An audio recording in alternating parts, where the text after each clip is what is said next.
আসসালামু আলাইকুম। আমন্ত্রণ জানাচ্ছি জাগরণী টেলিভিশনের রাতের বেলায়। আপনাদের সঙ্গে আছি আমি HR রাসেল। শুরুতেই জানিয়ে দেব প্রধান প্রধান শিরোনাম। জাতীয় সংসদ বিলুপ্ত ঘোষণা করলেন রাষ্ট্রপতি। আনুষ্ঠানিকভাবে ভাঙল শেখ হাসিনার সরকার। শেখ হাসিনা ইস্তফা দেওয়ার পর বাংলাদেশ মুক্ত হয়েছে, মন্তব্য ডক্টর মোহাম্মদ ইউনূসের।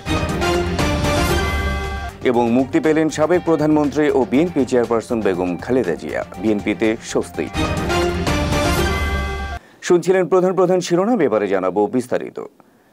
বৈষম্য বিরোধী ছাত্র আন্দোলনের আলটিমেটামের প্রেক্ষিতে জাতীয় সংসদ বিলুপ্ত করেছেন রাষ্ট্রপতি মোহাম্মদ শাহাবুদ্দিন। মঙ্গলবার বিকেলে রাষ্ট্রপতির প্রেস উইংয়ের পাঠানো এক বিজ্ঞপ্তিতে সংসদ বিলুপ্তির এ তথ্য জানানো হয়। মঙ্গলবার বিকেল ৩টার মধ্যে সংসদ ভাঙা না হলে কঠোর কর্মসূচি ঘোষণার হুঁশিয়ারি দিয়েছিল বৈষম্য বিরোধী ছাত্র আন্দোলনের সমন্বয়করা। তাদের সেই দাবির প্রেক্ষিতে আজ মঙ্গলবার জাতীয় সংসদ বিলুপ্ত ঘোষণা করেন রাষ্ট্রপতি মোহাম্মদ শাহাবুদ্দিন। বিজ্ঞপ্তিতে বলা হয়, রাষ্ট্রপতি মোহাম্মদ শাহাবুদ্দিনের সঙ্গে ৩ বাহিনী প্রধান, বিভিন্ন রাজনৈতিক দলের নেতৃবৃন্দ, সুশীল সমাজের প্রতিনিধি ও বৈষম্য বিরোধী ছাত্র আন্দোলনের নেতাদের বৈঠকের সিদ্ধান্তের পরিপ্রেক্ষিতে জাতীয় সংসদ বিলুপ্ত করা হয়েছে। এছাড়া বিজ্ঞপ্তিতে বিএনপি চেয়ারপারসন ও সাবেক প্রধানমন্ত্রী বেগম খালেদা জিয়াকে মুক্তি দেওয়া হয়েছে বলেও জানানো হয়। সংসদ বিলুপ্ত ঘোষণার মধ্য দিয়ে আনুষ্ঠানিকভাবে শেখ হাসিনার সরকারও বিলুপ্ত হলো। শেখ হাসিনা ইস্তফা দেওয়ার পর বাংলাদেশ মুক্ত হয়েছে বলে মন্তব্য করেছেন নোবেলজয়ী ডক্টর মোহাম্মদ ইউনূস। তিনি বলেন, দেশ জুড়ে মানুষ এ বিজয় উদযাপন করছে, তারা যেন দ্বিতীয় স্বাধীনতা পেয়েছে। ভারতীয় সংবাদ মাধ্যম দ্য প্রিন্টের সঙ্গে এক আলাপচারিতায় তিনি এসব কথা বলেন। ডক্টর মোহাম্মদ ইউনূস বলেন, তিনি যতদিন ক্ষমতায় ছিলেন ততদিন আমাদের দেশ দখলকৃত ছিল। তিনি দখলদার শক্তি, একজন স্বৈরশাসক জেনারেলের মতো আচরণ করছিলেন, সবকিছু নিয়ন্ত্রণ করছিলেন। আজ বাংলাদেশের সব মানুষ এটি দ্বিতীয় স্বাধীনতার মতো উল্লেখ করে ডক্টর ইউনূস বলেন, আমরা এখন নতুন করে শুরু করতে চাই এবং আমাদের জন্য একটি সুন্দর দেশ গড়ে তুলতে চাই। এই প্রতিশ্রুতি আমরা দিতে চাই। আমাদের ভবিষ্যতের নেতৃত্ব দেবেন শিক্ষার্থী ও তরুণেরা। এদিকে ব্যাপক বিক্ষোভের মুখে ক্ষমতা ছেড়ে শেখ হাসিনার দেশ ত্যাগের পর উদ্ভূত পরিস্থিতিতে দেশের অন্তর্বর্তীকালীন সরকারের প্রধান হিসেবে দায়িত্ব নিতে সম্মতি জানিয়েছেন নোবেলজয়ী অধ্যাপক ডক্টর মোহাম্মদ ইউনূস।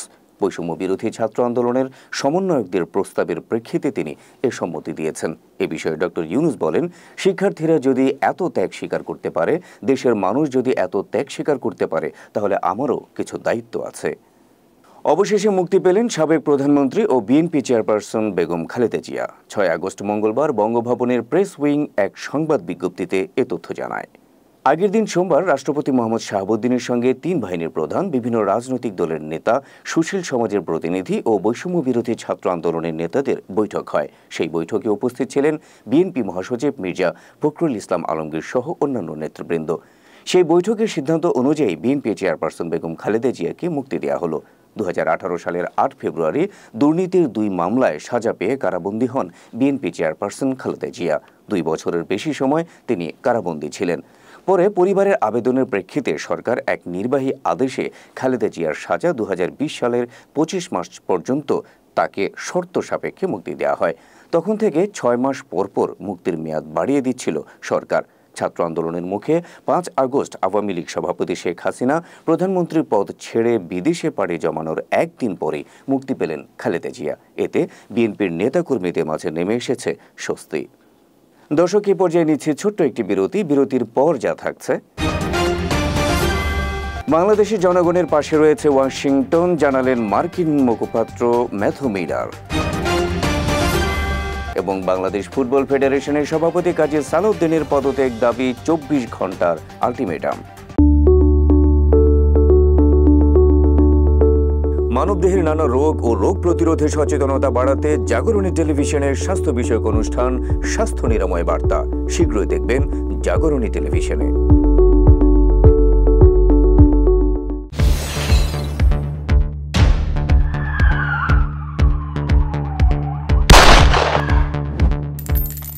চারপাশে ঘটে যাওয়া নানা অপরাধের খবর নিয়ে অপরাধ বিষয়ক অনুষ্ঠান অপরাধ তল্লাশ শীঘ্রই আসছে আপনার প্রিয় জাগরণী টেলিভিশনে। চোখ রাখুন জাগরণীর পর্দায়।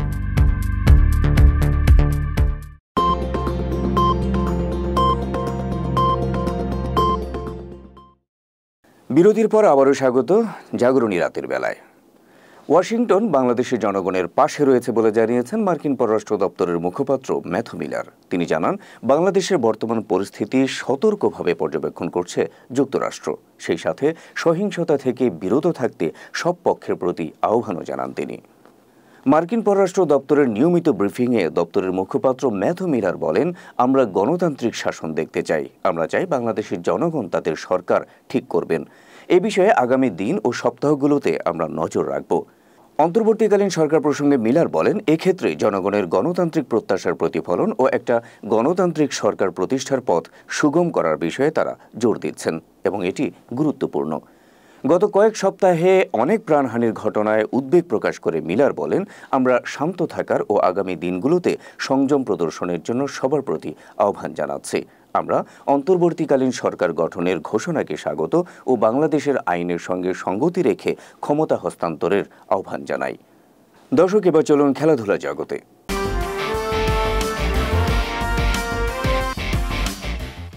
দেশের সাবেক প্রধানমন্ত্রী শেখ হাসিনার পদত্যাগের পর এবার বাংলাদেশ ফুটবল ফেডারেশনের সভাপতি কাজী সালাউদ্দিনের পদত্যাগ চাইল বাংলাদেশ ফুটবল আলট্রাস নামের একটি সমর্থক গোষ্ঠী।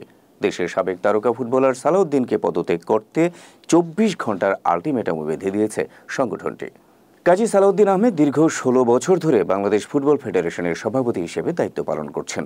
তবে এই সময়ের মধ্যে ফুটবলের কোনো উন্নতি না হওয়ায় তার উপর ক্ষোভ রয়েছে বহু মানুষের।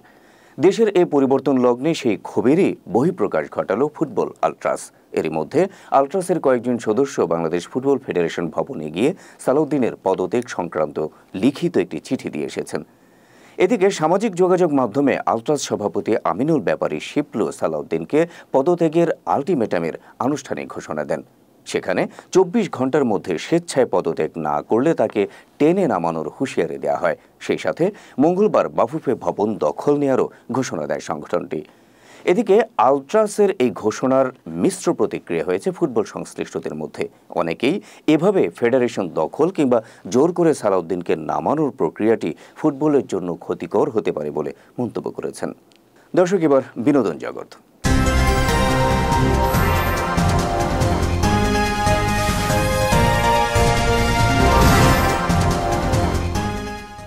ছাত্র জনতার আন্দোলনের মধ্য দিয়ে শেখ হাসিনার পদত্যাগের পর দেশে চলছে দ্বিতীয় স্বাধীনতা প্রাপ্তির আমেজ। আনন্দে ভাসছেন দেশের ছাত্র, শিক্ষক সহ সাধারণ জনতা। এর ব্যতিক্রম নয় দেশের মিডিয়া অঙ্গনও। শেখ হাসিনার পদত্যাগ ও দেশ ত্যাগের পর শোবিজের অনেক তারকা নিজেদের অনুভূতি ব্যক্ত করেছেন সামাজিক মাধ্যমে। তারকাদের সেসব অনুভূতির কথা জানব ডেস্ক রিপোর্ট থেকে। সোমবার প্রধানমন্ত্রীর পদ থেকে ইস্তফা দিয়ে দেশ ছাড়ার পরই রাজপথে নেমে আসে লাখ লাখ জনতা। মিছিলের স্লোগানে উচ্ছ্বাসে প্রকম্পিত হয় রাজপথ। এই আনন্দে শরিক হতে রাস্তায় নামতে না পারলেও সামাজিক মাধ্যমে উচ্ছ্বাস প্রকাশ করেছেন বেশ কয়েকজন তারকা। তাদের মধ্যে বিএনপি ঘরানার জনপ্রিয় সঙ্গীত শিল্পী কনক চাপা তার প্রোফাইল পোস্টে 3 বার আলহামদুলিল্লাহ লিখে আল্লাহর কাছে শুকরিয়া জানান। আন্দোলনরত শিক্ষার্থীদের প্রশংসা করে দেশের আরেক খ্যাতিমান সঙ্গীত শিল্পী সামিনা চৌধুরী লিখেছেন, সত্যি ছেলে মেয়েদের কষ্ট শেষ হয়েছে, প্লিজ জানাও, আমি এখনো বুঝতে আর বিশ্বাস করতে পারছি না। বাংলা গানের যুবরাজ খ্যাত গায়ক আসিফ আকবর লিখেছেন, সন্তানদের মেধা বাংলাদেশের সেরা সম্পদ। এই বাংলাদেশ পরিচালিত হতে হবে মেধাবী দেশপ্রেমিকদের মাধ্যমে। আজ 36শে জুলাই তথা 5 আগস্ট স্বাধীনতার নতুন সূর্যোদয় দেখেছে বাংলাদেশ। দেশের প্রখ্যাত ব্যান্ড তারকার নগর বাউল জেমস তার অনুভূতি প্রকাশ করেছেন জয় তারুণ্যের জয় লিখে। জনপ্রিয় অভিনেত্রী নুসরাত ইমরোজ তিশা লিখেছেন, স্বাধীন দেশে স্বাগত, আলহামদুলিল্লাহ। বাংলা চলচ্চিত্রের জনপ্রিয় চিত্রনায়িকা অপু বিশ্বাস ফেসবুকে লিখেছেন, বাংলাদেশের শিক্ষার্থীদের জন্য শ্রদ্ধা ও ভালোবাসা। ঢালিউডের আরেক জনপ্রিয় চিত্রনায়িকা পরিমণি লিখেছেন, 3 বছর আগে এই 5 আগস্ট যেভাবে আমার স্বাধীনতা কেড়ে নিয়েছিল, প্রকৃতি হিসেব রাখে মা। 90 দশকের জনপ্রিয় চিত্রনায়ক ওমর সানিও ফেসবুকে আলহামদুলিল্লাহ লিখে মহান আল্লাহ তাআলার কাছে শুকরিয়া জানান। তরুণ প্রজন্মের জনপ্রিয় গায়ক তসরিফ খান লিখেছেন, স্বৈরাচারের পতন হয়েছে, আমরা এখন স্বাধীন। দর্শক, এই ছিল আমাদের আজকের রাতের বেলায়। শেষ করার আগে প্রধান প্রধান শিরোনামগুলো জানিয়ে দেব আরও একবার। জাতীয় সংসদ বিলুপ্ত ঘোষণা করলেন রাষ্ট্রপতি, আনুষ্ঠানিকভাবে ভাঙল শেখ হাসিনার সরকার। শেখ হাসিনা ইস্তফা দেওয়ার পর বাংলাদেশ মুক্ত হয়েছে, মন্তব্য ডক্টর মোহাম্মদ ইউনূসের। এবং মুক্তি পেলেন সাবেক প্রধানমন্ত্রী ও বিএনপি চেয়ারপারসন বেগম খালেদা জিয়া, বিএনপিতে স্বস্তি। দেশ বিদেশের তাৎক্ষণিক খবর জানতে ভিজিট করুন www.jagaroni.tv-তে। এছাড়া যুক্ত থাকুন ফেসবুকে www.facebook.com/jagaroni-tv এবং ইউটিউবে www.youtube.com/jagaroni-tv এই ঠিকানায়। দেখা হবে পরবর্তী আয়োজনে। সে পর্যন্ত ভালো থাকুন, সুস্থ থাকুন, জাগরণী টিভির সঙ্গে থাকুন। আল্লাহ হাফেজ।